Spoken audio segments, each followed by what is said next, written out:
మహాభక్తురాలి భర్తవే కనుక నీకు నమస్కరించాను. అవును రంగా, లక్ష్మి బ్రతుకంతా స్వామివారి కోసమే తప్పించింది. చివరికి ఆయన దర్శనం కోరి ప్రాణాలే అర్పించింది. లక్ష్మి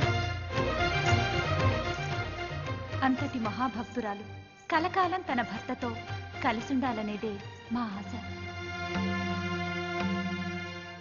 అడుగు, నువ్వు ఏం కావాలన్నా ఆయన ఇస్తారు. అడుగు.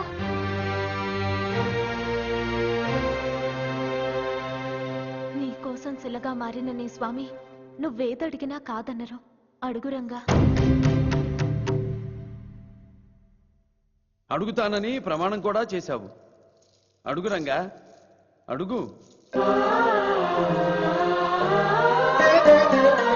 ఏమని అడగను, ఏ వరం నిన్ను కోరను, నీ దాసదాసాను దాసుడను,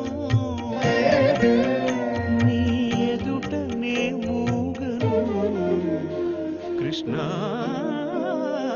ఏమని అడగను,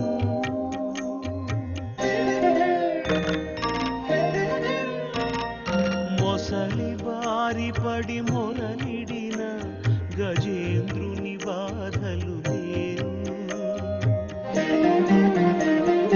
రక్ష రక్షయని ప్రార్థించుటకు ద్రౌపది దుస్థితి లేదు. అటుకులిచ్చి సంపదలు తెమ్మనే అర్ధాంగలక్ష్మి లేనేదు. అడగకున్నా అన్నీ ఇచ్చేవాడే నా వాడని తెలిసి ఏమని అడగను, ఏ వరము నిన్ను కోరను కృష్ణ కృష్ణ కృష్ణ. ఏమని అడగను.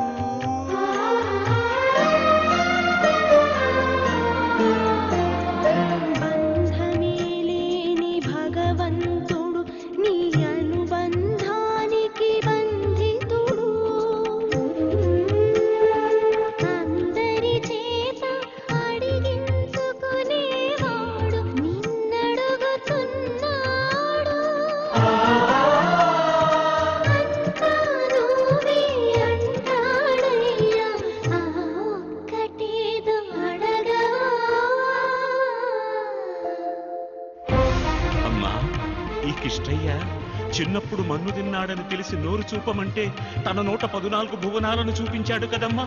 అప్పుడు ఆ యశోదమ్మ ఆశ్చర్యంతో నోరు తెరిచి చూసిందే కాని నోరు తెరిచి ఏమైనా అడిగిందా తల్లి? మన్ను తిన్నా నోట అన్ని లోకాలను చూసిన యశోదమ్మ ఏ వరమడిగిందమ్మా? వేణుగానమును దిని గోవులు ధరించినది గాని గోవిందుని ఏం కోరాయమ్మా? ముక్తి కాంతుడగు ముకుందుడే,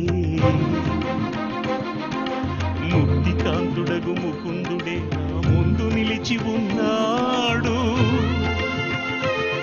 నా పంచ ప్రాణాల తులసి దళాలతో అర్చన చేస్తున్నాను. ఇంతకన్నా కావలసింది ఇంకే